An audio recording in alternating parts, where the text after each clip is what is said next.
जाजपुर जेनापुर रे बारहा आतंक बारहा आक्रमण में जड़े वृद्धा प्राण हर बेले अन्य जड़े युवक गुरुतर होती।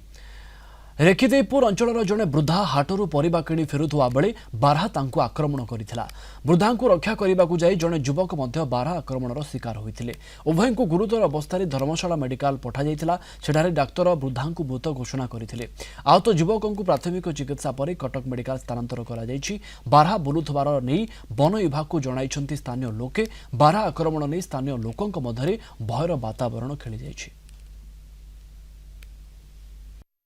बारहाटे पशिला जन वयस्क महिला को कामुड़ी देला। आमे तांको जाइकी ट्रिटमेंट एम्बुलेंस फोन करी पठेलु। से जगह रही फॉरेस्ट डिपार्टमेंट को भी फोन कलु।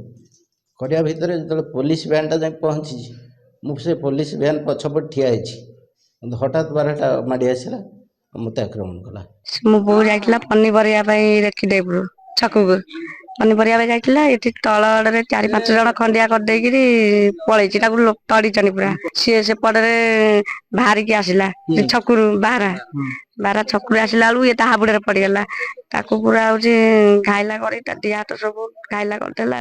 फोन कलु आम्बुलेंस नहीं आसलु धर्मशाला मरीगला। सेठी आक्रमण में बहुत सारा इंजुरी अच्छी देहरे क्रिटिकल कंडीशन में आसते आम प्राइमरी ट्रीटमेंट देइथिलु रेफराल भी देइथिलु बाकी लोकंर नेग्लिजेंस जो पेशेंट लेट टिके हला जीवा पे तो एठी डेथ भी हे गला। पवित्र साहू जे से भलो अछंती 2-4 टाइम दी इंजुरी देहरे अच्छी क्षत स्थान ट्रीटमेंट करछु रेफराल भी देइछु भलो आराम माने बेटर ट्रीटमेंट कटक रेफर करछु।